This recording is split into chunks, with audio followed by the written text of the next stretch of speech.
So good evening, good evening. We are back again. Super duper mix, super duper press conference has taken place down at London Colney training ground ahead of the massive title decider. Well, it's not a decider. However, big title race game against Brentford this Thursday. Let's talk like Sky Cover for the whole stream. Anyways, Arsenal ladies are 2-0 up. I'm watching that right now. And this is light work. What phase is Slegger's in? En route to retaining her Champions League. Straight after this, I will be on with Rashid and Northside on Rashid's channel. So we will be redirecting over in literally about 35-40 minutes.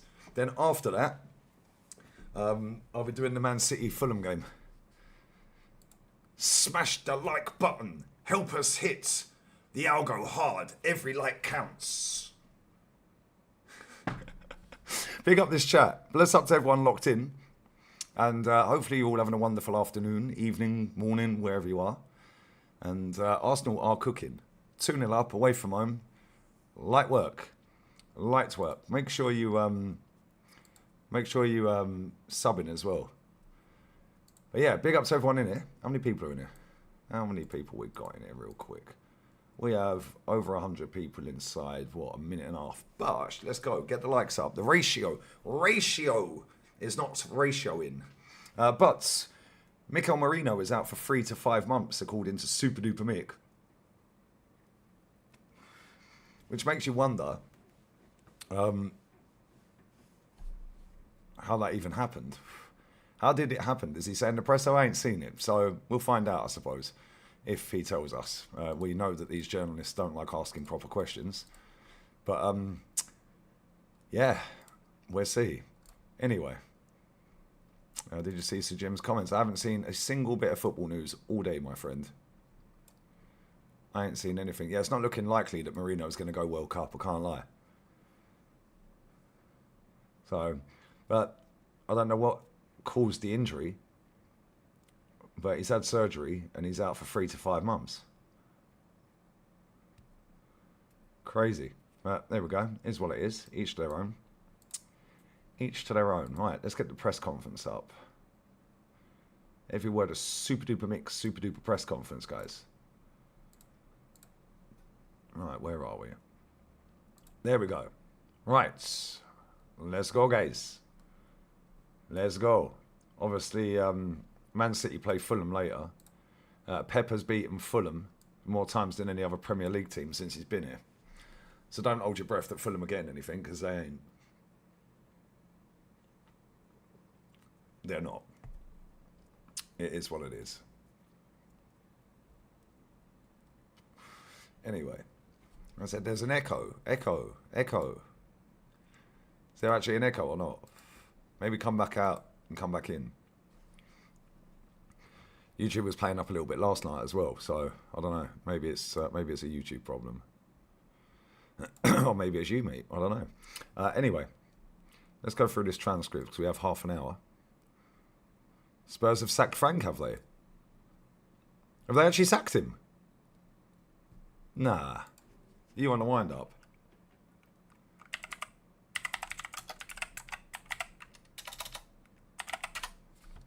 Oh, they fucking sacked him. Why? It was all fun and games until it ended. No way have they sacked him. Oh, that's jarring, man. It was all going so fucking well, bro, but now they've sacked him. I ain't seen any football news all day. I ain't seen anything all day. They're probably going to get De Zerbi now, aren't they? Right, Arsenal ladies are balling. Go on, girl. Sacked in the morning. Sacked in the morning. They've sacked him. I can't believe it. Oh, of course Glenn Hoddle's had his fucking say. How about just chill out, mate? How about you do that? Robbie Keane is on the shortlist. Well, he has won back-to-back titles, I suppose.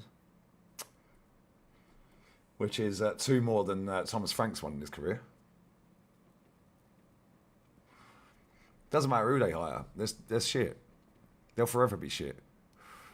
Half-time in the Champions League game, ladies. Quite a lot of Arsenal fans there as well. Where is this? Belgium, innit? I suppose it is only across the water. But anyway. Oh, you had 2 videos on. That's why you had Echo. Fair enough. Yeah, Gareth Southgate would be the ideal candidate, wouldn't it? I can't believe they got rid of him. Why would they do that, bro? We're all having so much fun watching him lose every week. Big up Wazza, man. I'm going to watch the City game until City score and then turn off. You'll be watching it for about 5 minutes then. Now, Dems, it's not a new camera, bro. I'm just on OBS. When I'm on StreamYard, camera quality on StreamYard's 720, bruv. This is 4K on OBS. But thank you, mate. Anyway, well, that's dampened the spirits. Thomas Frank has been sacked. Never mind. I'm sure he'll get a nice hefty payoff. I bet he really don't give a fuck. Anyway, Super Duper Mick has been speaking to the puppets ahead of our trip to West London to take on Brentford in the Premier League. Our manager gave an injury update, spoke about the challenges we face against the bees. Let's hope they're not killer bees. Let's hope they're not fucking hornets, bruv. Like, fucking hell. Anyway, get out of it, Dewey. About 6 head. Fucking get out of here. Fucking ain't my fault I'm getting old, bruv. Can't help when I was born. Anyway, Max Dowman. He's doing very well. I think he'll be with us in a week or so. Bosh. And then he can pick up the rhythm and be available for us. So he's going to be back in about 3 or 4 weeks then. Cool. And if we could see Mikel Merino before the end of the season, I think the doctors were really happy with the way the surgery went. Now it's the start of obviously a long process. Take a shot, guys. Process. Long process, guys. We're talking about bone healing. So we respect the timings. It still hasn't told us how this has happened, by the way. Can someone explain how this happened? Does anyone know? Oh, okay. Anyway. It is what it is. So we'll respect the timings, and I'm sure he's going to do everything possible so he can speed up that recovery. Why is he always trying to speed up recovery? How about just recover? Why do we need to speed it up? The time frame we're talking about are months. Whether it's 3, 4, or 5, we don't know. Well, it's a minimum of 3 then, isn't it? On the Man City-Liverpool game, I understand frustration that City won, but these are things we cannot control. We have to focus on us in the present, and every 3 days what's coming. Just enjoy that. Cool. And if the players watched the match, they were just really happy when we beat Sunderland because we knew that would be a really tough game. They may have been in their houses watching it, but we're putting all the energy into what we do, and that's it. Like he's got a fucking camera in everyone's house monitoring whether they're watching it or not. Sorry, mate. Sorry. Yo, Chris. You've done your screen time for the day, mate. You're not allowed to watch that. You're not allowed to watch that game, Victor. Sorry, mate. Yo, Martin. No. Put the controls down and step away from the TV. What are we talking about? What sort of a question is that? Anyway. I'm playing twice before City's next league game. Remain focused because that's what is going to happen between now and the end of the season, and that's happened in the last 6 months. It's something normal, natural, and I'm looking forward to it. Yeah, go to bed, Vicky. And Thomas Frank's departure from Tottenham, what's that got to do with the Brentford game? Matty Cash's sister is staring straight at me, lads. Anyway, well, obviously it's sad news. It is sad news, I can't lie. It's very sad news. I'm gutted he's been sacked. When you have a colleague that doesn't continue to do his job because Thomas is an excellent coach and an extraordinary man as well. What a guy. And he has proven that in the league by winning absolutely fuck all. Well done, mate. Statistically, Tottenham's worst manager. Win percentage. Well done. Yeah, a colleague in that. Do you know what I'm saying? A colleague. A colleague. Okay, mate. We know where we are and how our responsibility is. just performance.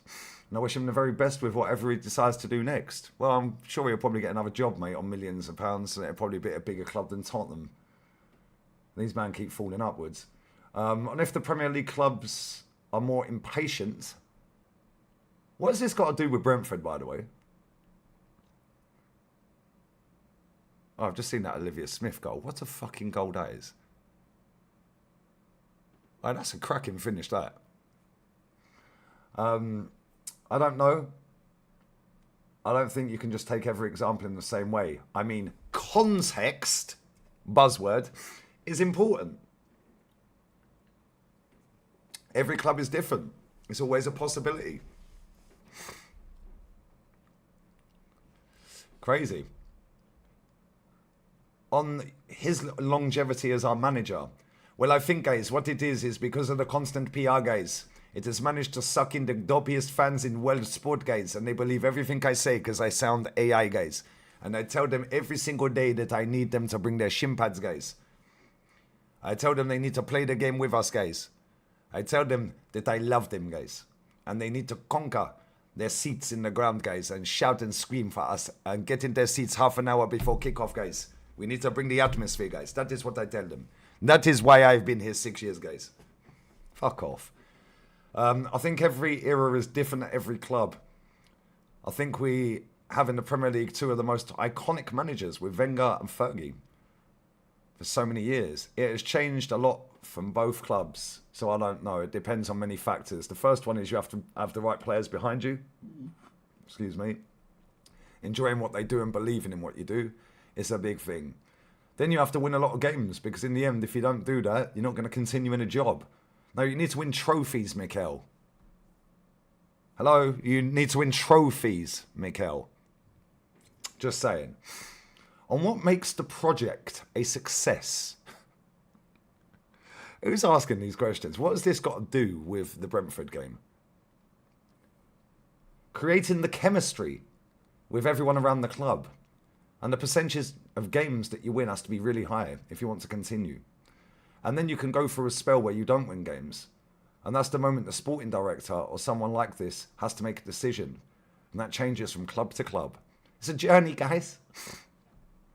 On being given time to carry out the project. What is going on here?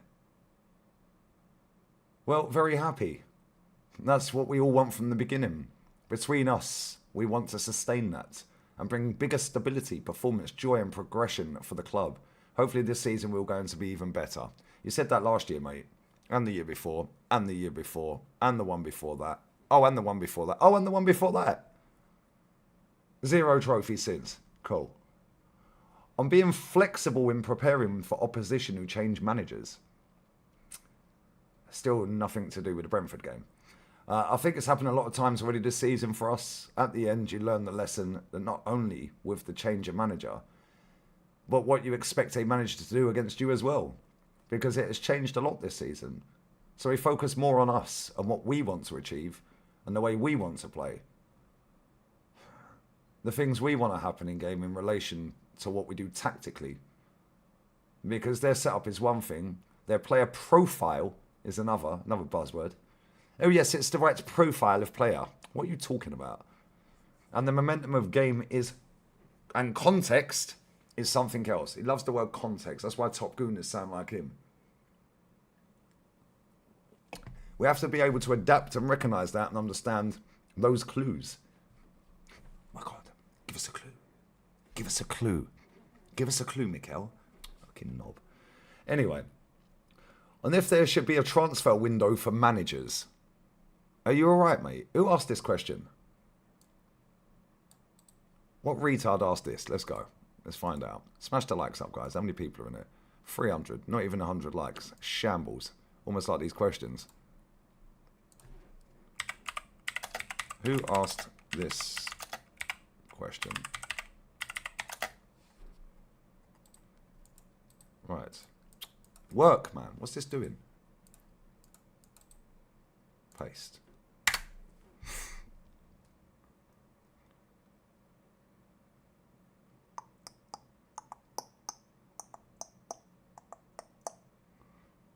Okay.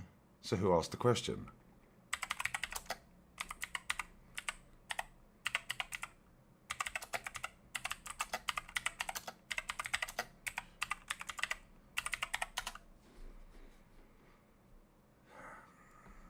Oh, it was Tom Canton. Of course it fucking was. Thomas Canton. What a load of bollocks. On if there should be a transfer window for managers. Are you alright, Thomas? Are you actually alright, mate? Like, real talk. I don't want to get into that territory. I don't know.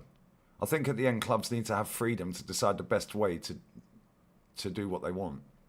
It's always been like that. So I don't know if I can... If a change to that would make it better. The fuck are we talking about? Who would have thought it would have been him, eh? What? Do you know what I mean? Anyway. And if form goes out of the window for London derbies, I'll do me a favour. What is he waffling about? It's another tough game. We know Brentford at home as well. The last few results they've had. The coaching staff have been amazing, so credit to them because they're a top side. Great chat. On overcoaching players. Who asked that one? Who asked this one? Let's go. Who asked these questions, mate?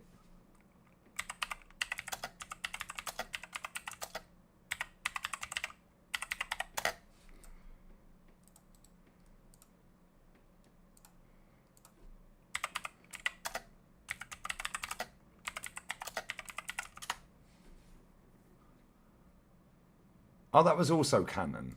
Okay.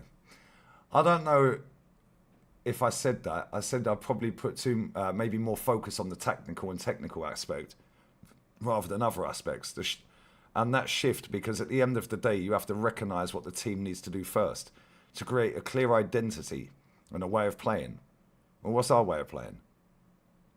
Bore the life out of everyone, hope they fall asleep and then we score a corner. Okay. You have to see it in a certain way. If you want to change the culture, you're going to have to invest a lot and put a lot of effort into that. Now it's shifted because I think what the team needs as well.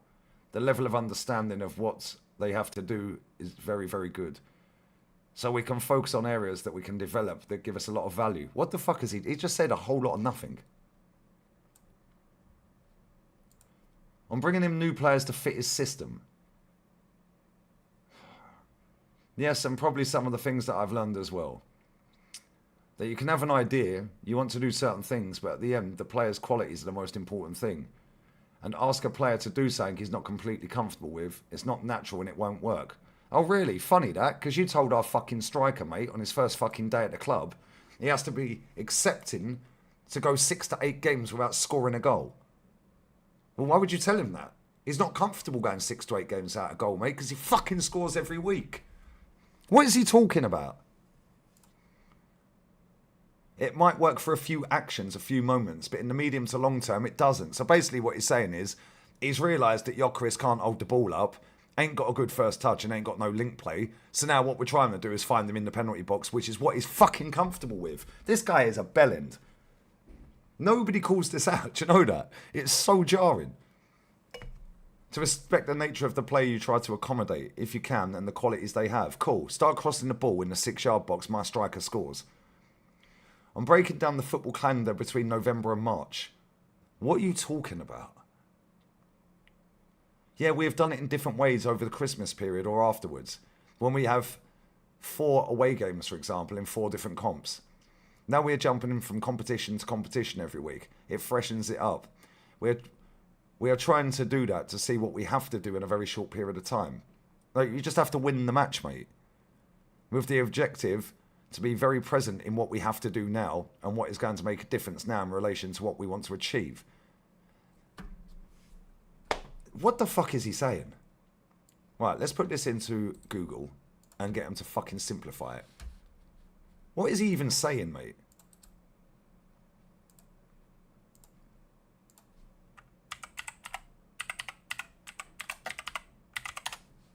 Look at my manager, Sleggers. Go on, girl. 2-0 up.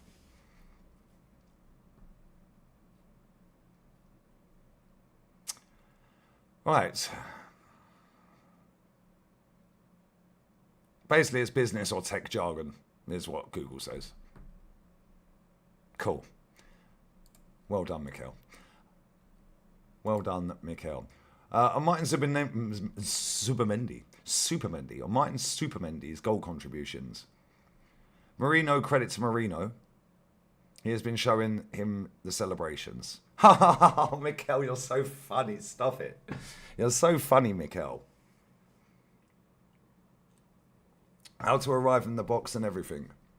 He's a player who, the first time I spoke with him, said he had a feeling that he was a bit constrained to go forward in the position that he's playing. We tried to give him license in the right movement against the right opposition as well to attack the spaces. He's been incredible. Cool. Maybe do that with a 97-goal striker, mate. Yeah? How about that? Just an idea, Mikel. Just an idea, mate. On the potential he saw in Martin's goal scoring. Oh, here we go. Here we go, guys. The potential. Oh, yes, I always knew he was going to score goals, guys. To be fair, it's been more in games than in training. In training as well, with very little time that we have. Oh, cool. It's amazing how all of our players get fucking injured in training, but we don't actually have any time in training, innit, Mikel? This guy is a serial bullshitter. How did we get all these injuries then, mate? Bless up Static, man. I've pinned that right now, my friend. Run these likes up as well, guys. So we don't have time to train, but most of our injuries come from training. Make that make sense. What is he talking about? Well done. What a liar. So yeah, Martin Zubimendi doesn't score in training very often, guys. It's just in games. All right, mate. Good chat, Mikel. Well done. Well done, Mikel. Lies. Anyway, if anything has changed in Victor Gyökeres, not much. I mean, his work ethic remains the same. I think probably the energy, the confidence when you start to score and assist, and you score and assist, you probably believe that it's going to happen more often. And the probability of that happening will increase. No shit, Sherlock. 97 goals in 2 seasons. That's the only thing as well. I think physically as well, after the injury, because he got injured, probably he had the best game, or the best 2 or 3 games before that period. When he got himself fresh again and available in training, I don't think we trained. And a sequence of good matches there. I think everything lifted and now it's clicking. No, you mean that we're actually getting the ball to him, mate. And what he does to build up players' confidence. Is any of this about Brentford? Like, form goes out of the window against London clubs. That's the only one, right? Shoot. Oi, fucking hell, nearly top binsed it as well. Go on, girl. Remind them how good they are and what they bring to the team. And if they're not bringing certain pastures... Is this guy a fucking bellend or what? If they're not bringing certain pastures, what the fuck are you talking about? Why does he speak like he's some fucking, like, after dinner speaker or something? Or like some motivational fucking speaker up on stage at Speaker's Corner. Like, what is he talking about?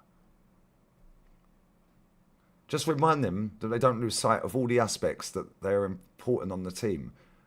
And that he's contributing for the team's success and winning. What success? We ain't won nothing.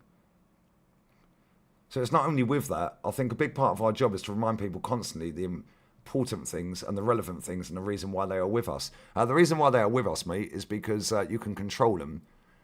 Because you've paid them 5 times their fucking salary from their previous club, mate. It's the only reason they're here. Yeah? Let's just be real with it. How do you give Kivior 58 grand a week when he was on 2 grand a week at Spezia? You had to be a Spezia to fucking pay him that.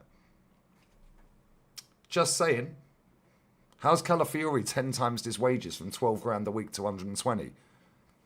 Nobody in Italy's paying him 120. It's the only reason he's here, mate. Why didn't we just give him 15 and tell him to shut his mouth? How about that? Yeah, he is AI. He is literally AI. He's AI, bro. Go on. Oi, nearly 3-0. Yeah, the underwear deal as well. Do you know what I'm saying? Prancing around in his fucking Speedos. Well done, mate. Alright. Crazy, isn't it? Yeah, when did they start putting real questions to him? None of this is to do with the game. on if 8 months is enough time for a manager to make their mark. What dickhead asked him that? Well, obviously, the manager you're asking this, mate, won a fucking trophy in 6 months. What are you talking about? What is wrong with these people? The manager you're speaking to literally won the FA Cup within 6 months.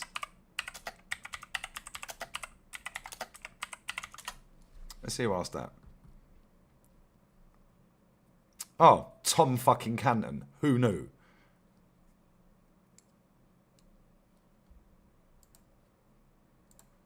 I don't know, because you have to go into those discussions and what they agreed on, how they saw the club, or the evolution of the squad, or the performances that are expected. I don't know. I could talk about Thomas. I'll just talk about Thomas Frank, what I know as a coach, because I've faced him many times, and how he prefers his teams, and what he did at Brentford. What did he do at Brentford, bro? Didn't win anything. Well, the way Spurs looked in pre-season when we played them, they were really impressive. But at the end of the day, this league is so competitive. No, it ain't. Literally 2 teams have won the league, mate, in the last 8 years. What are you talking about? Competitive then, yeah? Really competitive, that, isn't it? One of them's won it 6 times. How competitive? How competitive, guys? Really competitive league, this, guys. I find he's like something, you frauds. There we go. Anyway, it's really competitive, guys. We are all vulnerable because anybody can be on the day, and they can really be tough to manage against. And if there's a number of windows a manager needs, what are you talking about? In my head, I don't have it. I have no clue what the number is. Well, let me tell you, it's 0, mate. He won a trophy without having a fucking transfer window where he signed players for a fee. He brought in Pablo Mari and he brought in Cedric Suarez, who was injured, both on loan. 3-0, what a goal. What a fucking goal. Like, Arsenal are cooking. What are Arsenal cooking, blood? You know what I'm saying? Yeah, you're cooked. Cry. Go on, cry. I want to see your tears. Cry. 3-0. That's the end of the press conference, by the way. That's all the questions. So there was literally a question about London derbies. So that's not necessarily about Brentford, although Brentford is West London. So we'll put that in as one question about the game. And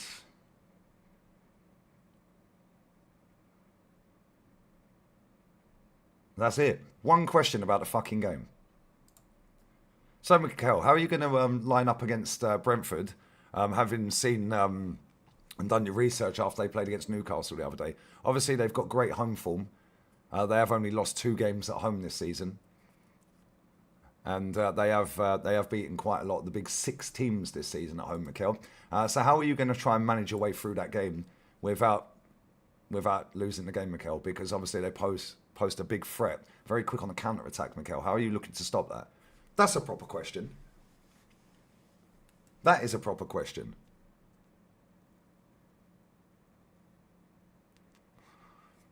No, I'm just doing the Fulham game, Michael.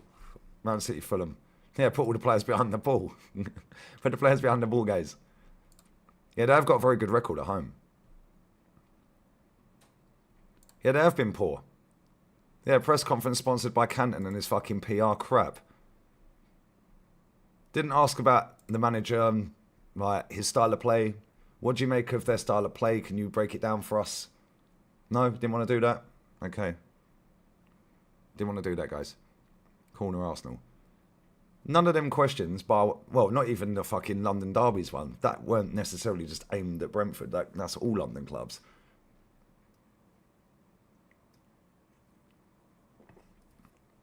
Big up Linda. No, this is ancient. I've had this for years.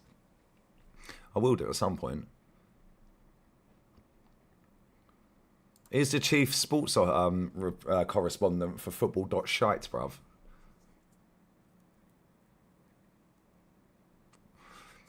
Yeah, when you look at their striker, Mikel, they seem to have been getting the best out of him. Why do you think that is?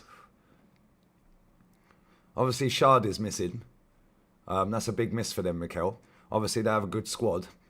How are you looking to? How does that change how you approach the game with one of their better players being out injured?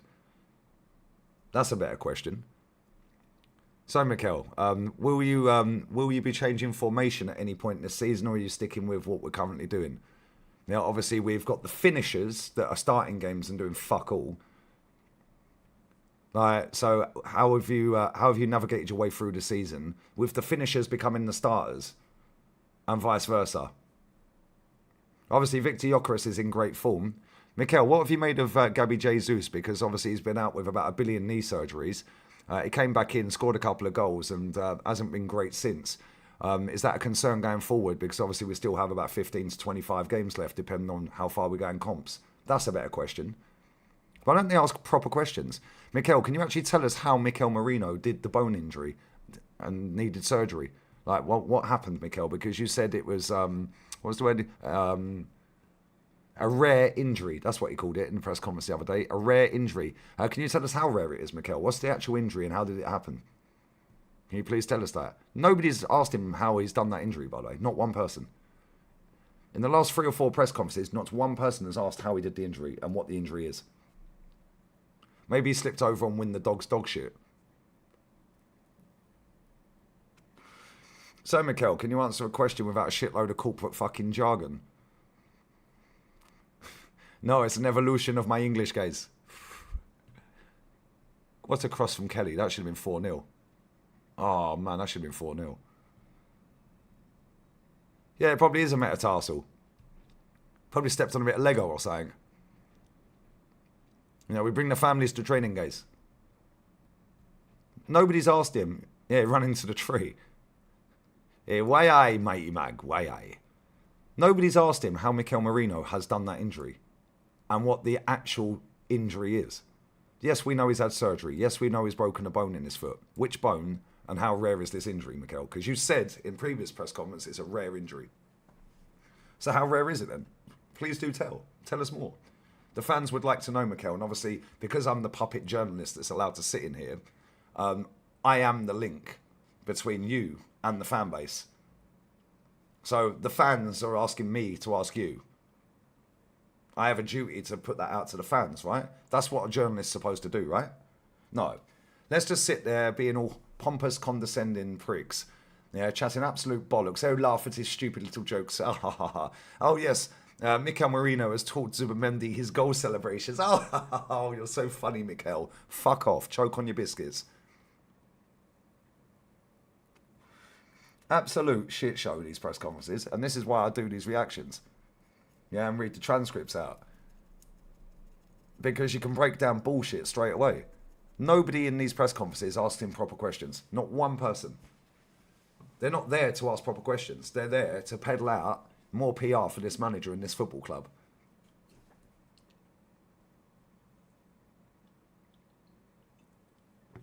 Yeah, fuming, Mighty Mag. Fuming. Sacked.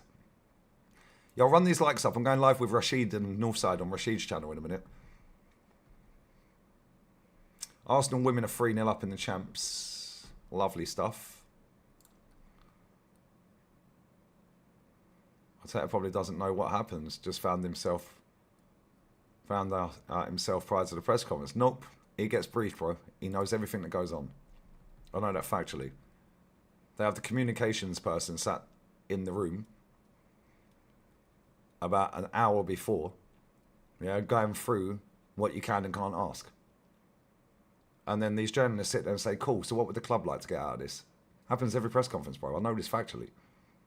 So what would the club like to get out of this? That's why it's gone down the route of the project, Thomas Frank, on what the longevity is. Should there be a manager transfer window, so on and so forth? Because now that's protecting this fucking manager again. He better win the league this season. Yeah, I won't need to say nothing if he don't, because all of these people can say it. Yeah, I won't need to say anything. And then what will happen is when he leaves the club, the same very journalists, well, I say journalists loosely, the same very fucking PR merchant puppets for this club, will be sitting there peddling out stories about how he lost the dressing room, the players didn't like the training methods. Happens every time a manager gets sacked. You watch, it'll be happening with Tottenham right now. I guarantee, I didn't even know Thomas Frank had been sacked until I did this live. Yeah, I guarantee there's already articles out there about how the players, wait, that should have been 4, how the players down tools because they didn't like how he treated some of the players, or how his training methods were outdated, or excluded people from the group, and so on and so forth. Always comes out after the manager leaves. Why doesn't it come out whilst the manager's there?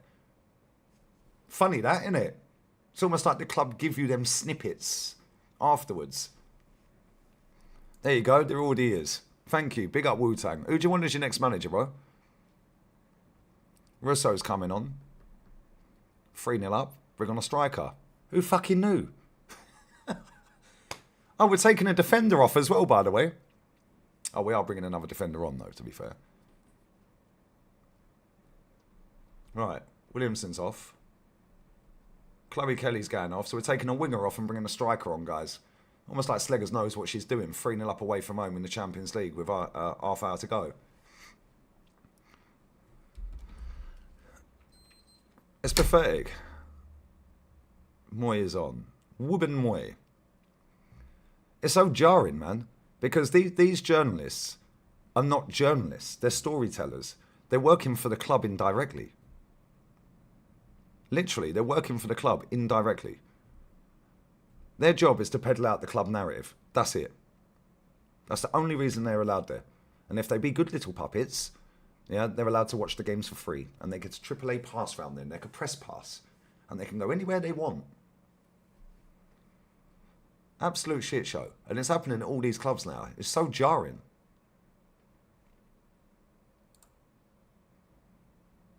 If Ødegaard plays won't be watching, I don't blame you, bro. I don't blame you one bit.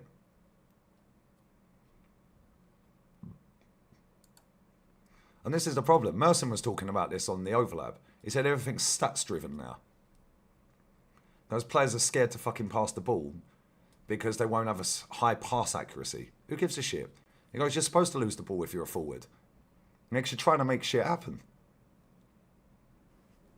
If he don't win the league this season, I won't need to say nothing. Yeah, all these people that are sat here slagging off Man City all season, making out we're the greatest team ever, making out that we had the league wrapped up and it'll be done and dusted by February. Where's Tony Cascarino? Has anyone seen Tony Cascarino? Because with his dodgy glasses.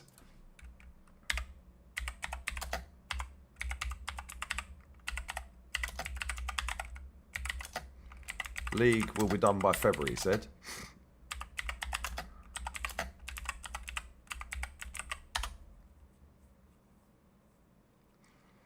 Let's see if I can find it.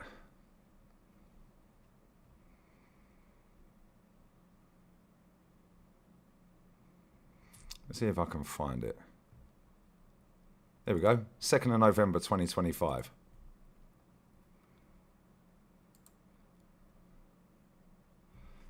Let me play this. Right, I'm just going to go and get a beer. 1 second, yeah? He's had a mare with these glasses, by the way. He's had an absolute fucking howler with these goggles. He's had an absolute howler, guys.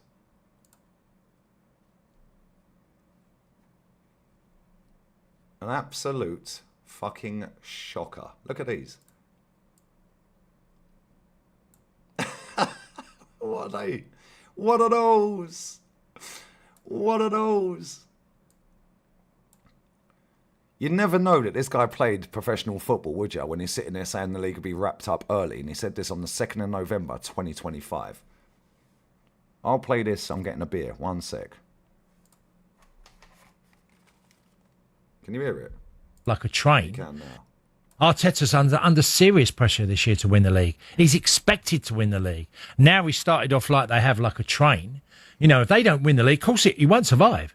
That's just the nature of the beast. You genuinely, even if he finished second again, that would be that he's basically, and don't get me wrong, I think the achievement this year is building a squad to win the league, which they have quite clearly. I personally think they. You know, people will say, "Oh, by March and April, you'll see the real Arsenal." And I've heard this mentioned by numerous people that they'll collapse. They won't. They'll win the league before then. We'll win the league before March and April, guys. You heard it there. All right, mate. Maybe I know they're thick goggles, mate. Maybe you need to go back and get extra thick goggles because you're obviously watching different games to us, mate.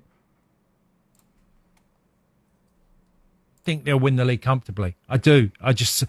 Every week goes by, I sort of feel like what reasons can I think of that Arsenal won't win the league? It's nothing to do with squad depth. They've got a January window that if they needed something, they'll go and do it. They've got players in every position doubled up. They don't concede goals. They score goals. Teams can't even create against them. What evidence can someone tell me where they're going to win the league at the moment? I know it's through, we're through 10 games. So, but we're not far off a third of the season. Is it mentality? They've got 2 London derbies. They've got Spurs and Chelsea coming up. Mm-hmm. Which normally you'd go, cool, they are. They're tough. They're tough encounters for them. But if they, what is this guy waffling about? That's it. I just couldn't see them falling apart. Yeah. I don't see them falling apart now. So no, if that's it for me, I think they'll win the league. I do. And it's by how many? It's not. I just don't see. I think there's other problems at other clubs. Like Man City are dropping points. We've seen Liverpool drop points in certain ways that I just don't see that in Arsenal at the moment. 10 games in, Arsenal will win the league by March. All right, mate. Go back to Specsavers, mate. Get a refund. Yeah, you've had a mare. What is wrong with these people? It'll keep his employment going at TalkSport, though, wouldn't it? Because he'll get all the Arsenal fans going, yeah, Cascarino believes in us, ex-Chelsea, you know what I mean? Fuck off. What's wrong with these people? Yeah, a man like Elton John and that, do you know what I'm saying? Big up Stuart, bro. Pathetic, isn't it? Big up Kaylin. Big up Sweet. Big up Marie as well. This is mad, isn't it? Yeah, you got the window bit wrong as well. Do you know what I'm saying? It's ridiculous. Tonight, Matthew, I'm going to be Elton John. What is he waffling about? But this is all you get in the mainstream media. People just sitting there, absolutely waxing lyrical about this manager that has won 1 trophy in 6.5 years. Arsenal are great. They've got 2 players for every position. 2 players for every position. So has every club, mate. We just got good quality in every position, right? Cool. So if Timber gets injured for 3 months, from now, let's say he gets injured from now to the end of the season, is everyone happy with Ben White playing at right back all season? If Declan gets injured, everyone happy with Norgard playing until the end of the season? Oh, but they're good backup options, sensible signings, guys. Sensible signings, good backups, aren't they? They're good backups until they become the fucking starters. Yeah, these shit takes off from the older heads, and they're from ex-players, bro. The problem is, most of these ex-players of his age didn't save their money, mate. Yeah, and didn't get paid anywhere near what they're getting paid now. He's probably got more money out of TalkSport than he ever did playing football. Yeah, so he's got to come out with his bullshit all the time. Yeah, same with fucking Jamie O'Hara. Yeah, same with a lot of them. They have to come out with the bullshit, and they know the easiest fans to wind up are Arsenal. Yeah, because they're the most weird fans on the internet. Like, it's crazy, isn't it? Yeah, Eze should be playing games. Do you know what I'm saying? And then when he does play, yeah, he don't do fuck all. Well, he ain't had a run of games. Play him a run of games. Gives Ødegaard a run of games. Yeah, Jason Cundy's another one. Does anyone even remember him playing for Chelsea? Roberto Di Matteo, mate. Pathetic, isn't it? These good, sensible signings, these good backup options, yeah, they're all good until they become the main starter from when we have injuries. Pep's put his lineup out. Cool. Right, let's have a quick look at this. Oh, shit, I need to go. Oh, fuck, I thought that game started. Shit, that game starts in fucking 15 minutes. Right, I've got to go. I'm going on with Rashid right now, guys. I thought that game started at 9 o'clock. It starts at 8:30. Fuck. Right, I've got to go. I've got to go, guys. Raid Rashid, yeah? Leave raid. I'll be there in literally 2 seconds. Love, we're out. Laters.